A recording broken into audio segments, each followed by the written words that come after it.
How's it going, guys? My name is Zach with the Movie Castle, and today we're going to be taking a look at a brand new movie. Or, well, I might be like a week or two late on this, but this is Guardians of the Galaxy Volume 3. This originally came out May 5th, 2023, day after Star Wars Day. Kind of wonder if that's intentional. This is written and directed by James Gunn, who did the past two as well as the holiday special on Disney+.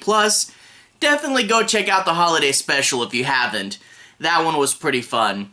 This movie stars a lot of people. The Guardians of the Galaxy cast has gotten quite large, but most noteworthy, Chris Pratt, Dave Bautista, Zoe Saldana, Karen Gillian, and of course, who's probably the star of this volume, Bradley Cooper as Rocket Raccoon. And overall, I guess I should get off the bat, Guardians of the Galaxy, the first one, is quite easily my favorite Marvel movie, and to be honest, probably my favorite Disney Star Wars movie as well. I just really liked it, you know, the mixture of action and humor and just the big epic space adventure that it gave us. Yeah, Guardians, easily the best Marvel movie, and I was really excited for this.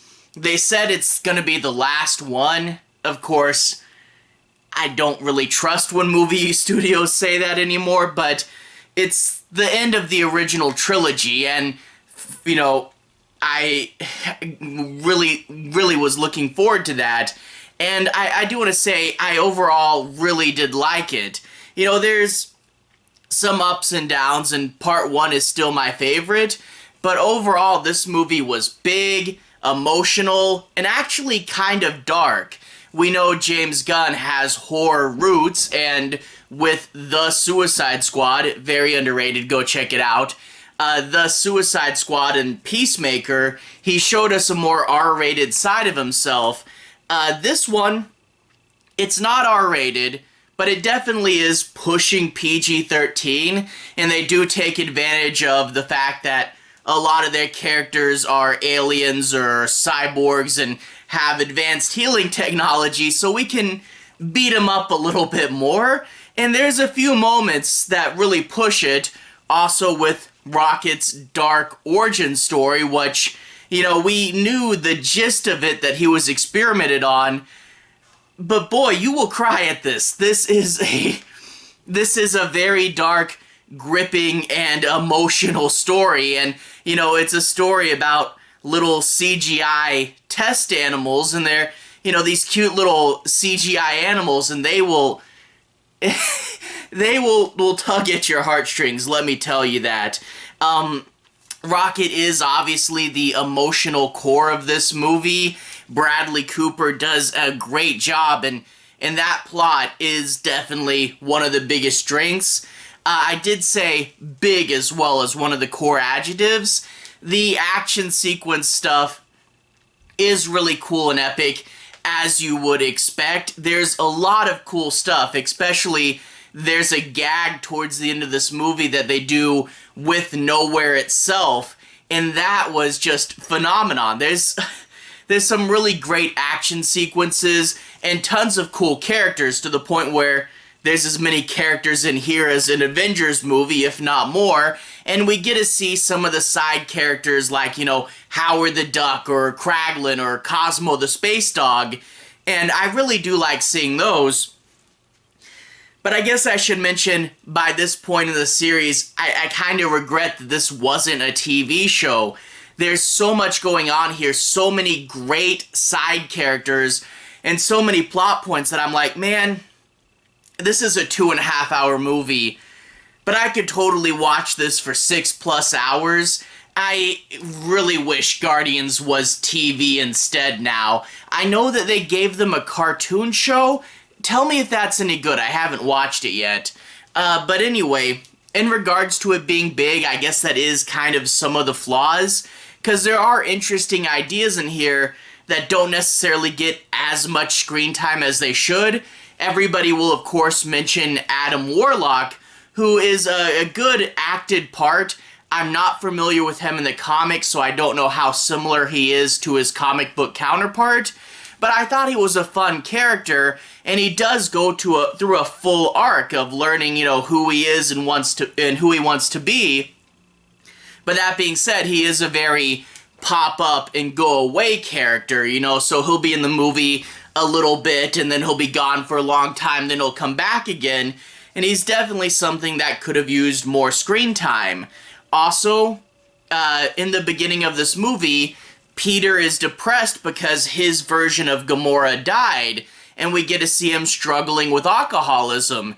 And at the beginning of the movie, I was like, wow, the Iron Man sequels didn't have the guts to do the Demon in the Bottle story. What if we're gonna get that now? And there is some of that at the beginning, and there is later on in the movie, he does meet the new version of Gamora and have to talk about that, and it does wind up good enough, but I wanted to see more of Peter's struggle with alcoholism and taking him from the low place back to the leader he needed to be. Man, this was one that plot could have gotten way bigger and better done. So it's just, yeah, I guess the biggest flaw is that this is a very crowded movie, but when it's focusing on Rocket or doing a fun action sequence or doing the humor, because of course, even though this is the darkest Guardians movie, one of the darkest MCU movies, we still have a good bit of humor. As always, Dave Bautista is gonna steal the show. He is really great, and they do give him like a revelation towards the end of the movie that adds to his character. And, Mantis is fun as always. Drax and Mantis pretty much helming the holiday special. Those two play off each other really, really well, and you see that in this movie as well. I guess after this, I want to go in and talk a little bit about plot specifics. Now, I'm not going to do any major spoilers, but I know for new movies, people can be a little bit sensitive with spoilers. I won't cover the end. I will talk about plot points in the middle, but if you guys don't want to know too much beyond a vague notion, I would just say I recommend it. It's a little too big and complicated, but the Rocket part at the center is good.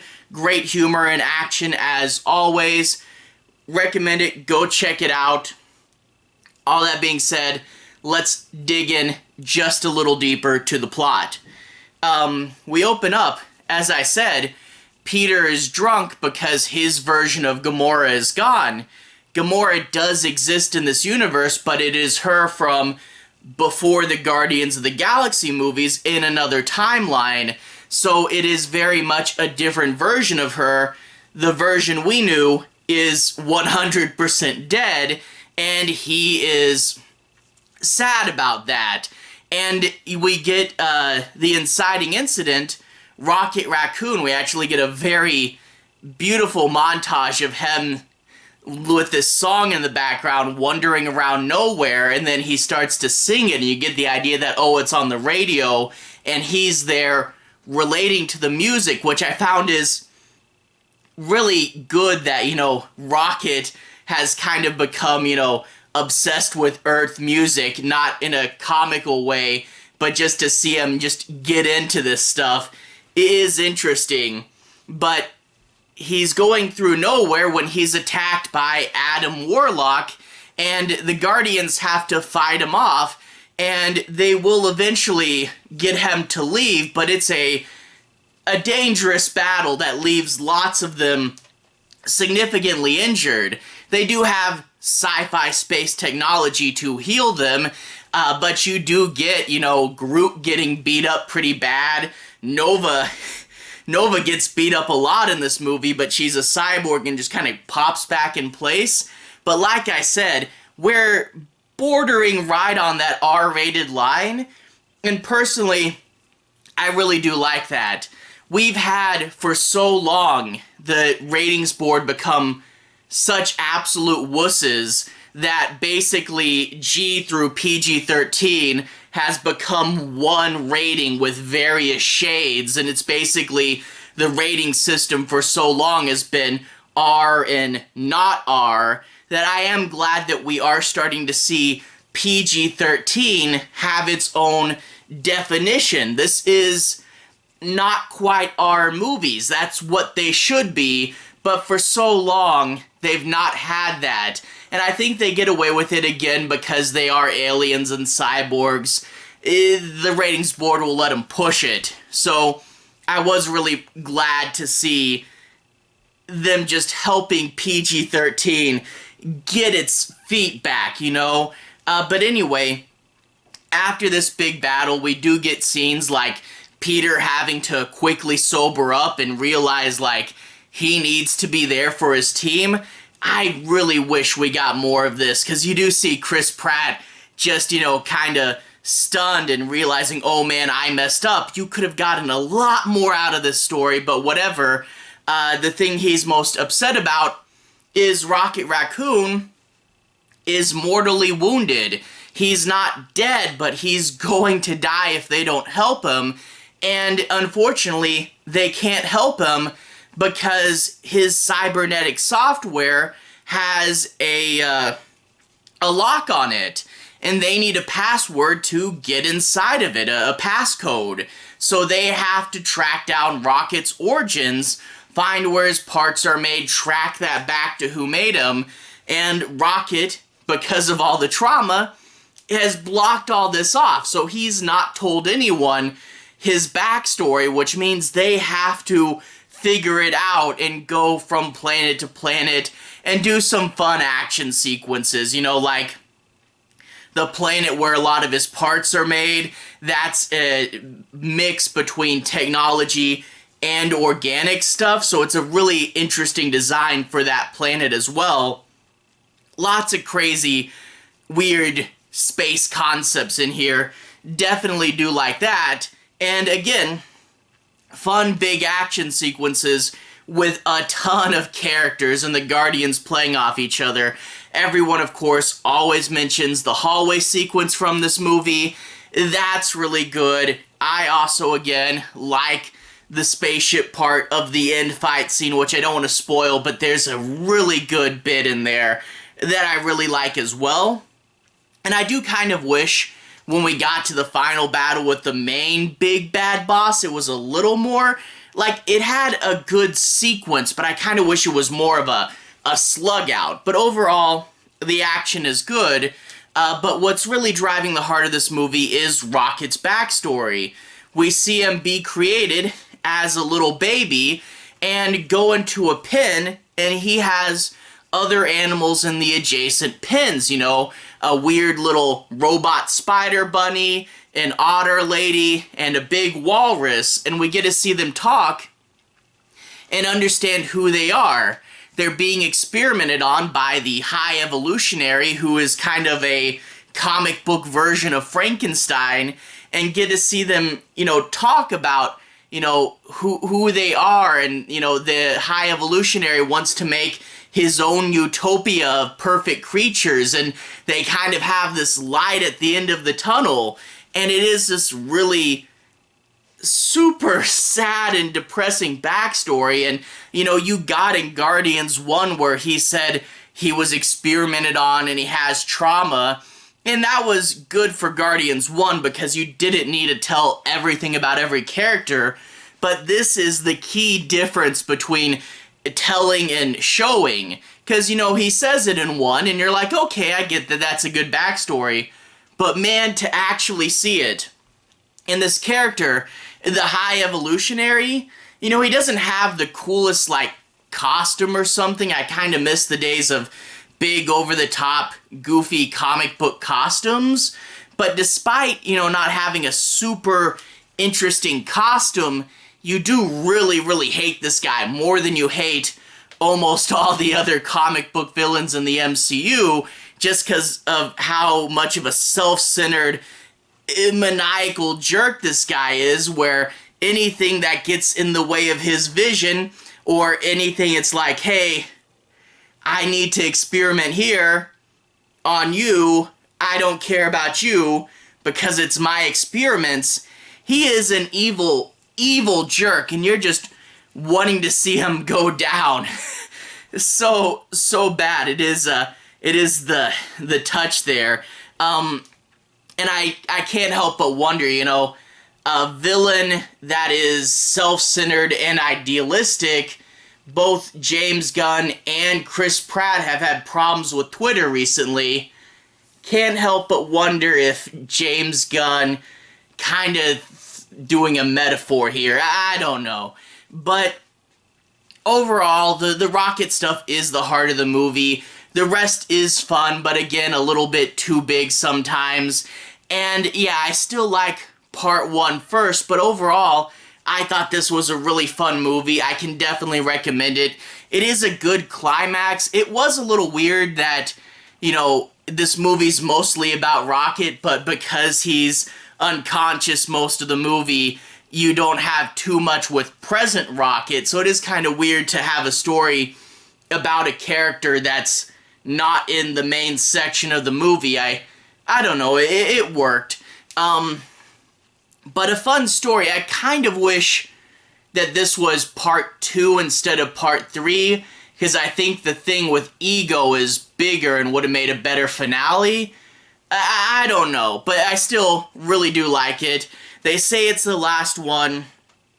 I do hope we get more, but at the same time with Gunn going over to DC, I'm glad he's had a ton of success in his career, you know, to see someone that started off at Trauma and now is doing multi-million-dollar DC projects. You know, I'm glad to see his success. At the same time, if we did get more Guardians, he may not be involved with it, which that probably means it wouldn't be as good, but I still really love these characters and would love to see more with them, so I'm glad we got a really solid finale. Definitely would recommend it.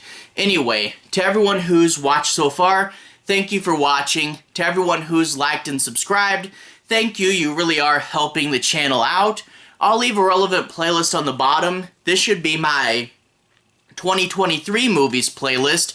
If you guys want to see me talk about more things, there's videos for Knock at the Cabin that also had Dave Bautista in it, and I cover mainly horror movies, so there's things like Megan and Scream 6 in there as well. Anyway, have a good day. I'll see you guys again very, very soon. Relevant playlist on the bottom. Have a good day now.